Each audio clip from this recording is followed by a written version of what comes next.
भाई साहब थोड़ा साइलेंट हो।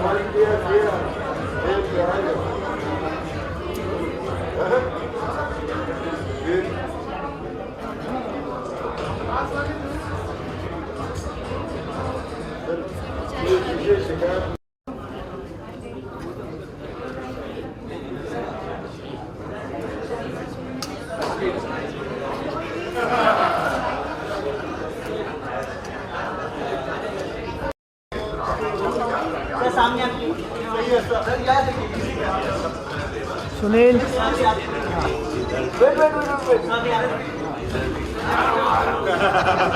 सर यहाँ हाँ सर यहाँ पे लास्ट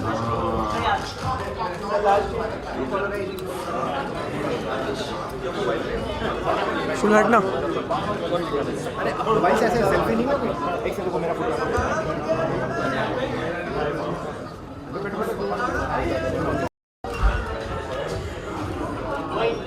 अरे कौन है रोई? तेरा कैमरा आ रहा है और अंदर ले। अनिल भाई नीचे।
Music director of the movie.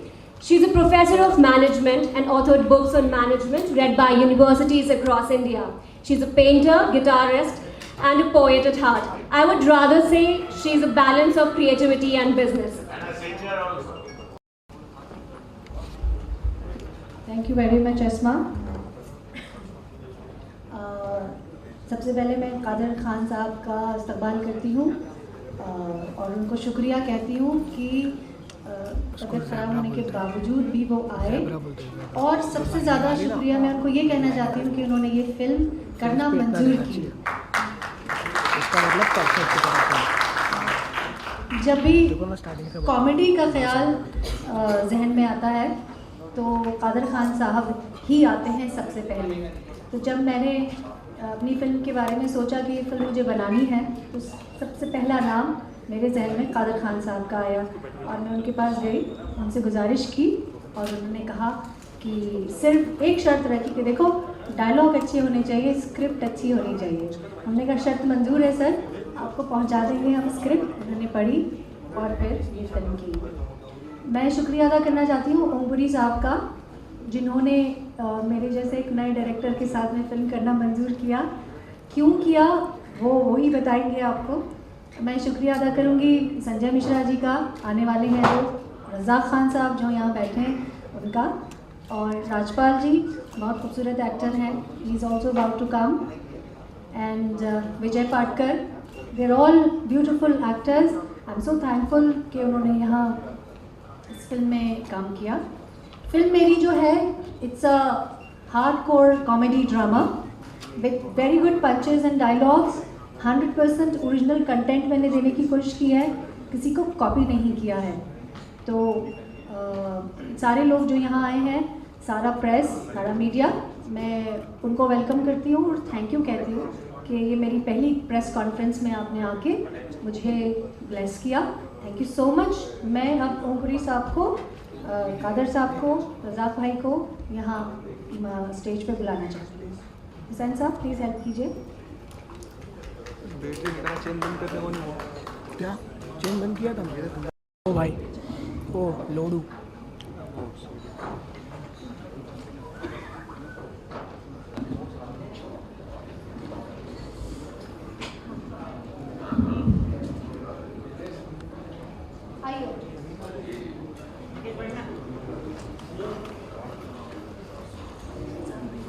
सारे स्टील वाले देख। एक छोटा सा ट्रेलर जो सारे लोग यहाँ देख सकते हैं। सवाल करने से पहले let us watch the trailer of the film. Thank you. Thank you, ma'am.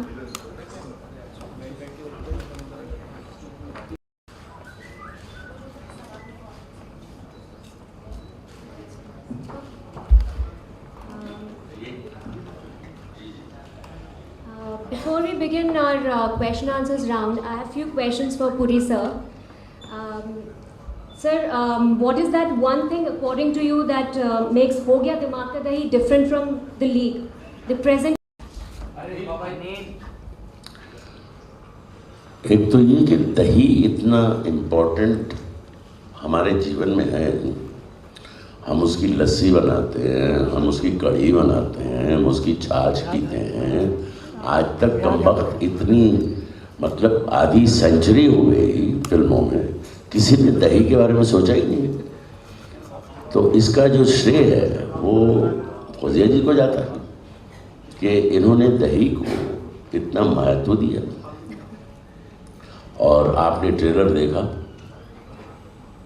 मस्ती है और इसमें जो भी ह्यूमर है वो घटिया ह्यूमर नहीं है, डबल मीनिंग का ह्यूमर नहीं है और ये वादा नहीं करती है कि सड़कों की सफाई होनी चाहिए, गरीबों का पेट भरना चाहिए। एक जो सोशल मैसेज होता है वो इसमें नहीं है।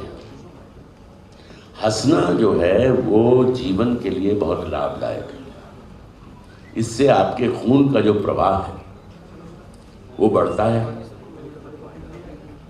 और अंदर की जो आपकी सब इंद्रियां काम करती हैं उन्हें जोश मिलता है। तो अच्छा हंसना, अच्छी चीज़ के लिए हंसना। हमारी फिल्मों में ज़्यादातर हंसी का मतलब होता है साउथ इंडियन के एक्सेंट पे हंस दिए, बंगाली के एक्सेंट पे हंस दिए, गुजराती के एक्सेंट पे हंस दिए, पंजाबी के एक्सेंट पे हंस दिए। लेकिन हमें ऐसी हंसी हंसनी चाहिए जिसमें सब लोग मिल के हंस सकें। तो ये वो फिल्म है जिसमें हम सब मिल के हंस सकते हैं। ये परिवार के लिए फिल्म है। बीवी, बच्चे, माँ, दादी, नाना जो भी हैं सब मिल के इस फिल्म का आनंद ले सकते हैं। और इसमें ना तो शाहरुख खान है, ना सलमान खान है, ना आमिर खान है, ना अपने एक खान और रह गए भैया, वो भोपाल के रहने वाले सैफ अली खान हैं। तो मतलब ये खानों की जो खान है वो इसमें नहीं है। हमारे जैसे जो हैं गरीब लोग, कैरेक्टर एक्टर्स, लोग कहते हैं कि हम बहुत टैलेंटेड हैं और इसीलिए पिछले 40 साल से लोग हमें फिल्मों में लेते रहे हैं। मैं 300 से ज़्यादा फिल्में कर चुका हूँ। ये मुझसे बड़े हैं, इन्होंने कुछ 600 फिल्में कर ली।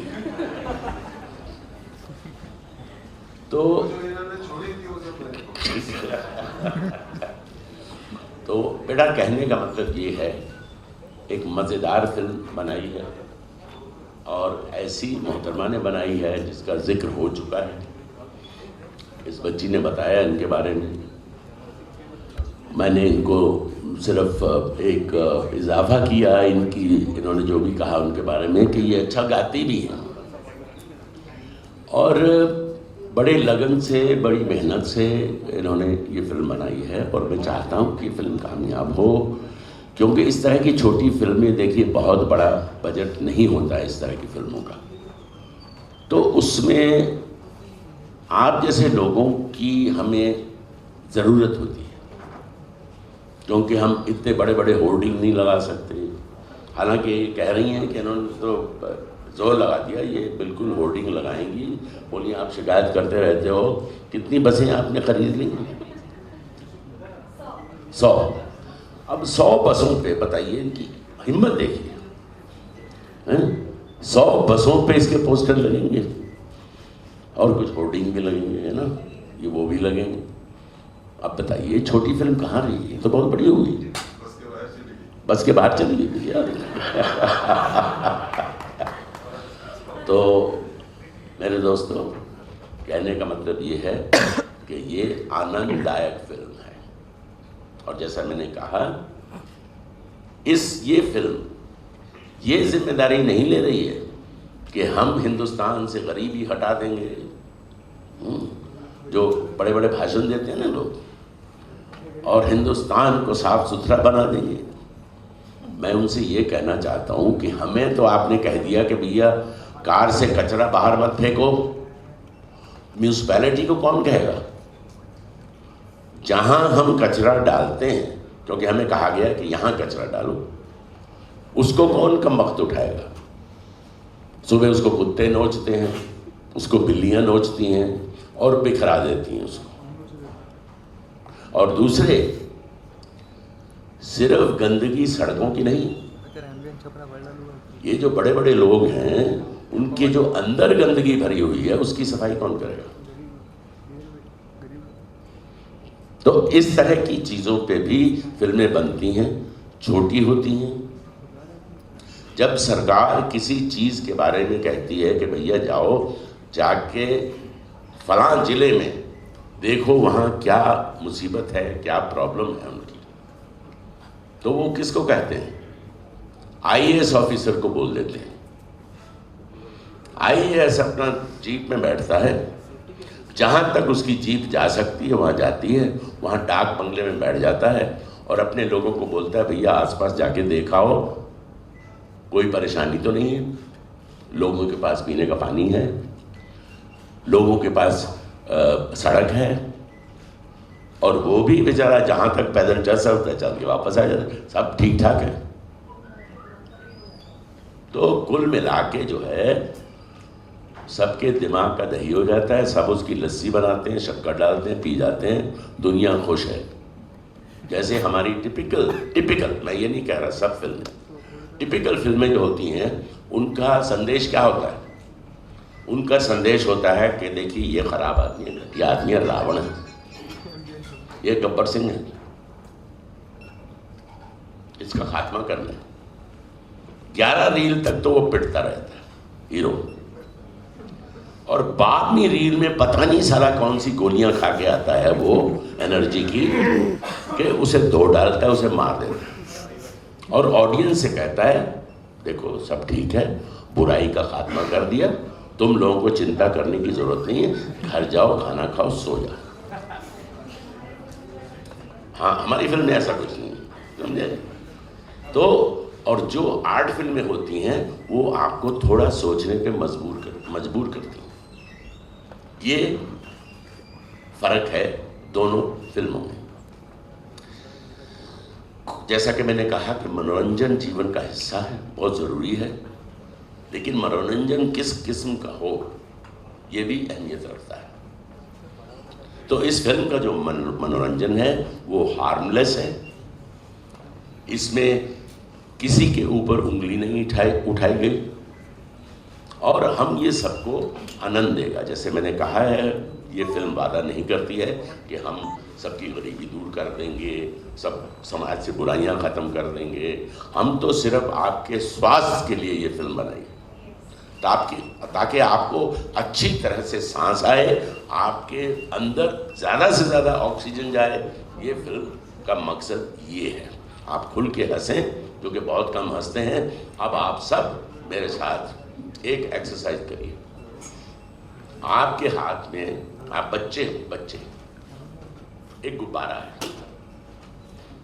और उसमें आप हवा भर रहे हो। उठाइए, आप भरिए ना हवा।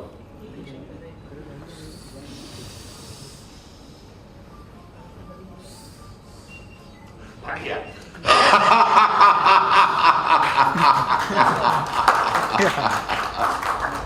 तो क्या है कि चाहे स्वाभाविक या बेस्वाभाविक, हंसना शरीर के लिए बहुत जरूरी है। धन्यवाद। Sir, my next question. Sir, my next question. हाँ, Asma. अस्मा, बहुत खूबसूरत नाम है। उर्दू लिखती हैं आप? जी. लिख लेती हैं? जी.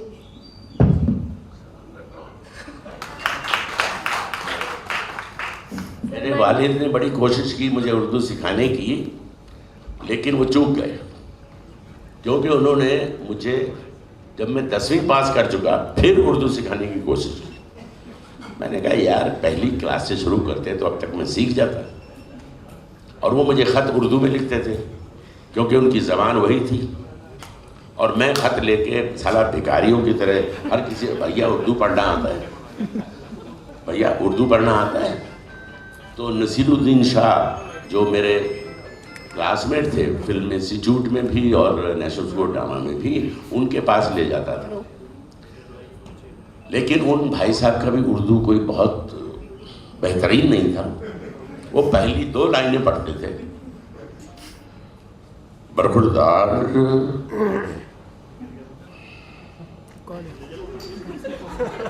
मैं कहता था भैया आधी लाइन मैं पढ़ देता हूँ आगे, बरखुरदार ओम खुश रहो, इसके बाद का बताओ मुझे। तो बोलता था आप खत छोड़ दो मेरे पास, मैं शाम को बताता हूँ।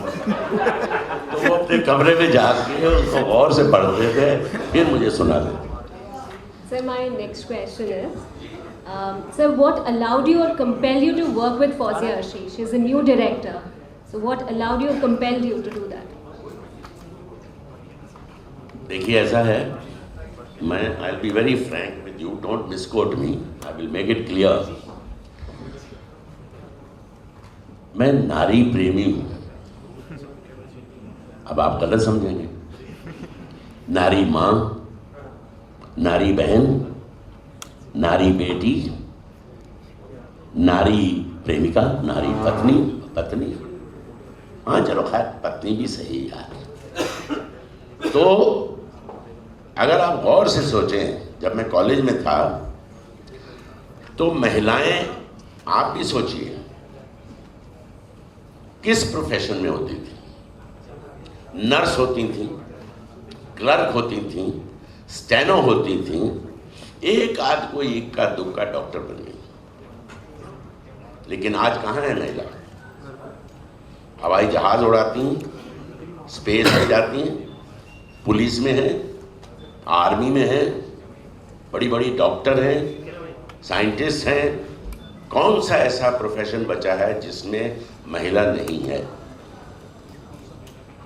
जितनी तरक्की महिलाओं ने पिछले 40 साल में की है, हम मर्दों ने उस हिसाब से हमने की है तरक्की, लेकिन इनके मुकाबले में उतनी तरक्की नहीं की है।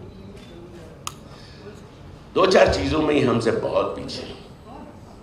मसलन ये डाकू नहीं है, ये टेररिस्ट नहीं है, ये जेब नहीं काटती, आती नहीं जेब काटती।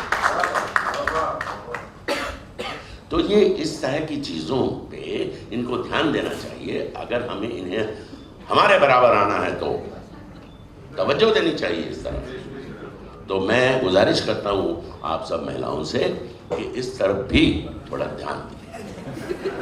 Sir, my next question to you. Sir, my next question to you. Sir, in Ho Gaya Dimakade, you are being seen in a new character, in a new getup. Are you happy with it? What do you have to say about it? I am more than happy, much more than happy. इन्होंने जिस जगह हमें ठहराया वो इतनी खूबसूरत जगह थी। चारों तरफ आपकी हरियाली। कसौली में इन्होंने शूटिंग की और ऐसा भी नहीं कि सुबह 6 बजे हमको मार मार के उठाया जा रहा है। आराम से 8 साढ़े 8 बजे हम निकलते थे और ऐसा नहीं कि टेलीविज़न सीरियल्स की तरह रात को लगे हुए 3 बजे तक शूटिंग कर रहे हैं, ऐसा कुछ नहीं था। ये हमने वहाँ मस्ती भी की, एंजॉय भी किया, हमको खाना भी अच्छा मिलता था। ये नहीं कि पतली दाल मिल रही है और एक सब्ज़ी मिल रही है, नहीं जी, मटन चिकन भी मिलता था और अच्छा खाना मिलता था। और सिर्फ एक मुसीबत थी,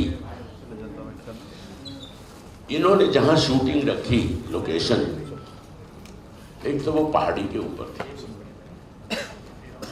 कंडा घाट जगह का नाम था, कसौली के नज़दीक थी हिमाचल में। उसमें कुछ 105 सीढ़ियाँ थी और हम उसको 3 किश्तों में चढ़ते थे। पहले 30 सीढ़ियाँ, फिर रुक गए, रास्ते में चाय पानी मिलता था, फिर 40 और चढ़ गए। तो ऐसे करके मेरे जैसे लोग, ये तो एक साथ 105 सीढ़ियाँ, उसके बाद पूड़ियाँ दबाते थे, ये पराठे दबाते थे, है नहीं? तो माशाल्लाह। अरे भैया मेरे दोस्त, मेरी बात सुन लो यार। अरे गरीब आदमी हूँ, सिर्फ अमिताभ बच्चन की आवाज़ सुनते हो, शाहरुख खान की बात सुनते हो, हमारी भी सुन लिया करो कभी कभी। ओम पुरी साहब बैठे, जिनकी आवाज़, जिनका बोलना पूरा हिंदुस्तान ही नहीं एशिया वाकिफ है। ये कई चीज़ें इनकी आवाज़ से उनका इफ्तिताह हुआ है। और कादर खान साहब है, जिनकी आवाज़ दहाड़ है और क़ुव्वत नुत्क़, मतलब बोलने की ताकत जो, और लिखने की ताकत, अदाकारी की सलाहियतें। और जितना यहाँ पर ओम पुरी साहब ने बोला है, मेरे लिए बोलने के लिए, मतलब मैं उस मकाम पे आ गया जहाँ मेरा एक दोस्त था पप्पू, वो उसके घर वालों ने जिद की कि तुम अंग्रेज़ी पढ़ो, इंग्लिश पढ़ो, तुमको उर्दू हमने घर में सिखा दी, हिंदुस्तानी सिखा दी। तो लेट उम्र में स्कूल में गया, अंग्रेज़ी पढ़ना लगा। इम्तिहान का टाइम था, तो एक कॉम्पोजिशन था, एक निबंध था, एक मजमून था दोस्त पे। तो मेरे पास आया, मुझसे कहने लगा, रज़ाक मेरे को इंग्लिश पे, दोस्त पे कॉम्पोजिशन लिखना, मेरे को पढ़वा दे, रट्टा मरवा दे तो मैं कर लूँगा। मैंने उसको सिखा दिया दोस्त के बारे में कि अंग्रेज़ी में किस्सा सुना, जाके पढ़ लिख दे तो पास हो जाएगा। अब जिस दिन एग्ज़ाम था, उसकी बदकिस्मती फ्रेंड की बजाय फादर्स डे था, तो वो मजबूर लिखना पड़ा उसको फादर पे। लेकिन हमारा दोस्त पप्पू डरा नहीं, मेरा दोस्त था, डरेगा कैसे? तो उसने सिर्फ मजमून का खाका बदल दिया, बजाय दोस्त के बाप का लिखने लगा, लेकिन जो उसको याद था। और जब वो एग्जामिनर ने उसका पेपर पढ़ा तो वो आज तक कोमा में है। तो वो क्या लिखा था मैं आपको बताता हूँ। ऑफ दिस फिल्म, नसीब डायरेक्टर, बल्कि प्रोड्यूसर और all the actors, senior actors, मुझसे बेहतर एक्टर्स, मुझसे बेहतरीन अदाकार, जिनको हम संगमील मानते हैं, जिनसे रोशनी लेकर के हम जहाँ भी एक आध कदम भी चलने का आज लायक हुए, कादर खान साहब हैं, ओम पुरी साहब हैं। तो मैं बहुत अपने आप को खुशकिस्मत मानता हूँ कि फिल्म में भी काम करना तो कुछ उनके साथ में बैठा हूँ, ये मेरी खुशनसीबी है, मेरा शर्फ है। All the best, thank you very much. Sir, one more question. पहली मुलाकात और उसमें ये जितने भी टेस्पियन हैं, ओम पुरी, राजपाल यादव, संजय मिश्रा, रज़ाक खान, ये सब टेस्पियन थे। इनके साथ काम करने का मौका मिला एक साथ, कुछ लोगों ने मुझे साथ में रखने से इनकार कर दिया। अब मेरे हालात थोड़े नरम पड़ गए। I was little unwell, and those people refused to take me back in films. ये फौजिया जी थी, ये थी हमेशा मेरे आगे पीछे रही, मेरी हिम्मत बढ़ाती रही। मैंने इनके साथ काम किया। बात करें आपकी केमिस्ट्री बहुत सभी एक्टरों के साथ अच्छी है। बात करें बच्चन साहब की या प्रोवीन साहब के साथ, कैसे याद करते हैं उन दिनों को, और लेवल ऑफ राइटिंग में कितना फर्क आपको नजर आता है? लेवल ऑफ राइटिंग में फर्क तो आया है। अब मैं राइटर, मुझे आना चाहिए। I should come back. और हेलो, अस्सलाम वालेकुम। लाइट मैं कादर खान आपकी खिदमत में हाजिर हूँ। आपको कुछ पूछना है तो हल्का सा पूछिएगा, और मुझे दिमाग को दही मत बनाइएगा।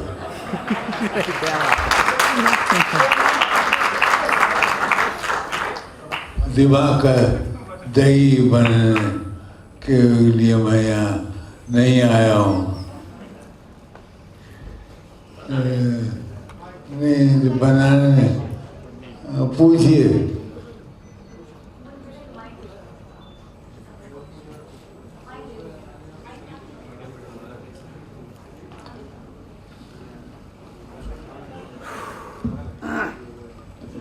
कादर खान साहब सलाम। सबसे पहले तो इतने दिनों बाद आपको देख के बहुत खुशी हुई। इतने दशकों से आप जुड़े रहे हिंदी सिनेमा के साथ, और उसके बाद अब वापस से नज़र आएंगे दिमाग का दही में। इतने बीच जो अरसा रहा जब आप नहीं दिखाई दिए सिनेमा में, सबसे ज़्यादा वो कौन सी चीज़ थी जो आप मिस करते रहे अपने घर में? नहीं, मैं अपने घर में नहीं था, मैं पूना में था और खंडाला में था, और मैंने वहाँ एक इंस्टीट्यूट खोला था। मैं दुबई भी गया और लोगों को अरबी सिखा रहा था। ये मेरे ओमपुरी साहब ये कह रहे थे कि उर्दू पढ़ना चाहते हैं। मैंने कहा ये मेरे दोस्त, काश तुम मेरे दोस्त होते, ये मेरे पास होते तो मैं तुम्हें अरबी सिखाता। अरबी बड़ी टेढ़ी खीर है और मैं उसको सीधी खीर बनाकर और आपको दिमाग का दही नहीं बनाता।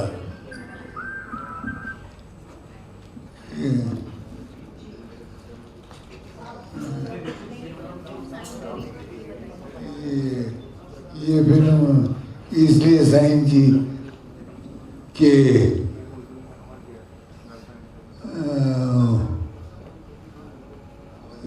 इसलिए कि दिमाग का दही बनना, लोगों का दिमाग का दही बन जाता है। जी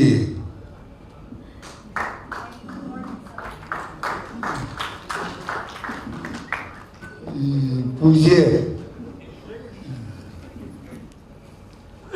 हेलो कादर सर, नमस्कार। नमस्कार सर, आप एक बेहतरीन डायलॉग राइटर भी रहे हैं और थिएटर से, रंगमंच से होते हुए इंडस्ट्री में आए हैं। आप ज़बान की किस तरह से शक्ल बदल गई है, और डायलॉग एक ज़माने में थे वो फिल्मों के डायलॉग भी बिका करते थे मार्केट में उसके कैसेट, लेकिन आज जो है डायलॉग वो लोगों की ना ज़ुबान पे आते हैं ना किस तरह से उनके साथ रहते हैं। तो ये ज़ुबान की जो बदल गई तस्वीर है, ये किस तरह से क्यों हुई और आज क्या किस तरह से इसको लेके मैं कोशिश करूँगा कि ज़बान वो पुरानी ज़बान आ जाए तो दोबारा, और लोगों को यकीनन लुत्फ़ आएगा वो पुरानी ज़बान बोलकर। मैं यकीनन और कोई पूछना। कादर साहब, आप अपनी मूवी कौन सी मूवी का रीमेक बनाना चाहते हैं? मैं 2 फिल्मों का रीमेक बनाना, एक ये पुरानी फिल्म है मेरी शमा, बहुत रोएंगे उसमें आप। एक साहब ने वो फिल्म देखी और आके कहा कि कितना रुलाया तुमने, कितना रुलाया तुमने। और दूसरी बना रहा हूँ शमा, परछाई लिख रहा हूँ। Kadar sir, Ritesh from ETV। मेरा सवाल आपसे है कि फौजिया जी के बारे में क्या कहेंगे, किस तरह की डायरेक्टर वो रहीं और कैसा सेट्स पे क्या क्या माहौल रहा, कुछ हमें बताएं। इस पिक्चर के बारे में कैसा रहा एक्सपीरियंस अपना? ये फिल्म के बारे में ये फौजिया जी बेहतरीन डायरेक्टर हैं और फौजिया जी लगती ही नहीं है एक औरत के हम डायरेक्शन में काम कर रहे हैं।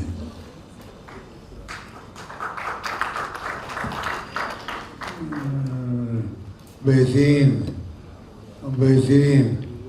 ये लीजिए अपना माइक संभालिए।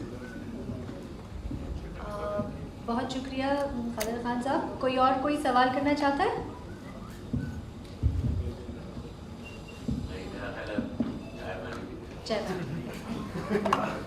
दही अगर मीठा हो तो आपको खलता नहीं। अगर दही, ये किसने मेरी जेब में अपना फ़ोन डाला है यार? मेरे पास तो फ़ोन है ही नहीं। दही अगर मीठा हो तो खलता नहीं है, और खट्टा हो तो खलता है। तो हम आपको मीठा दही दिखाने वाले हैं, समझे? अब कई पत्नियां ऐसी भी होती हैं जो मीठा दही खिलाती हैं, कई कम वक्त ऐसी होती हैं जो खट्टा दही खिलाती हैं, कई बॉस ऐसे होते हैं बेटा कह के बुलाएंगे तो मीठा हो गया ना दही। पत्नी ने कहा, ए जी सुनते हो, मेरे पास तो पैसे नहीं है, कुछ पैसे छोड़ जाइए। और एक होती है साड़ी इधर लपेट के कहती है, अबे किधर जा रहा है, पैसे रख के जा इधर, पता नहीं तेरे को घर में राशन नहीं है, सुनते नहीं हो, कल भी बोला था। उल्लू के पट्टे, ये बाद में बोलती है, वो चला जाता है। दूसरा सवाल मेरा ये है सर, आपसे ही ओमपुरी साहब, कि दिमाग की दही जैसे होता है, और जब आदमी का दिमाग का दही हो जाता है तब आदमी सिनेमा ही एक ऐसा ज़रिया है जहाँ पे जाके अपने दिमाग को वो फ्रेश करता है। तो जिस प्रकार से आज का सिनेमा हो गया है, कहते हैं टाइम पास के लिए एक सिनेमा जो होता है वो एक धागा होता है, लेकिन उस धागे को इस तरह पिरोया जाता है कि मतलब सिनेमा इस प्रकार का हो गया है कि वल्गैरिटी ज़्यादा हो गई है, और कहते हैं कि ये सब बहुत अश्लील फिल्में आजकल दिखाई जा रही है। तो ऐसे लोगों को क्या आप कहना चाहेंगे कि भाई एक अच्छी साफ़ सुथरी फिल्म लोग बनाएं और दर्शकों का, जो दर्शक जाते हैं समय निकाल के, उनका टाइम पास हो और उनको एक संदेश मिले? ये ऐसा है, ये बड़ी, मैं पहले भी कह चुका हूँ, बड़ी साफ सुथरी फिल्म है। इसमें हम में से किसी ने भी कपड़े नहीं उतारे, मैं आपको यकीन से कह सकता हूँ, चाहे औरत हो या मर्द। उतार सकते थे, आप भी उतार सकते, मैं माशाल्लाह अच्छे डाले हैं, समझे। मैं तो नहीं उतार सकता था क्योंकि धोन है, और लड़कियां खूबसूरत थीं, अच्छी थीं, अच्छे बदन की थीं, किसी ने भी कपड़े नहीं उतारे, क्योंकि हम एक्सपोज ही नहीं करना चाहते थे अपने को, एक्सपोजर जिसको कहते हैं आप। तो इसलिए बड़ी साफ सुथरी फिल्म है। और ये बात आपकी सही है कि बहुत सारी फिल्में ऐसी होती हैं जो लोगों को लुभाने के लिए आइटम नंबर डाल देती हैं और ऐसे जलवे दिखाती हैं कि दिल मचल जाता है, और उस गाने को देखने के लिए आप दोबारा जाते हो, समझे। सिर्फ उस गाने के लिए। और उनकी जो मूवमेंट्स होती हैं, गाने पहले भी होते थे पुरानी फिल्मों में, 50 और 60 के दशक में हेलन जी डांस भी करती थी। वो डांस इरोटिक होता था, वल्गर नहीं होता था, चीप नहीं होता था। आजकल जो है, जो मूवमेंट होती है, माफ़ करना महिलाएं बैठी हैं इसलिए मैं उसको बहुत विस्तार से नहीं कह सकता हूँ कि मूवमेंट्स जो दी जाती हैं वो बहुत चीप और वल्गर होती हैं।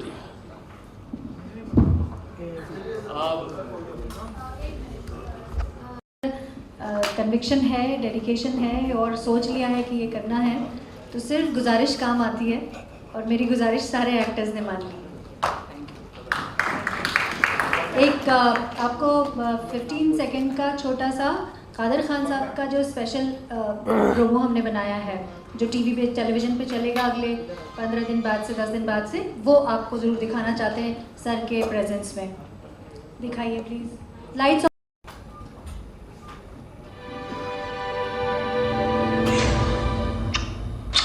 हाथ चूम भी लिया? मैं आपको वो करके दिखाऊं? मतलब तू मेरे कपड़े उतार के मुंबई के चोर बाजार में उनकी दुकान लगाएगा?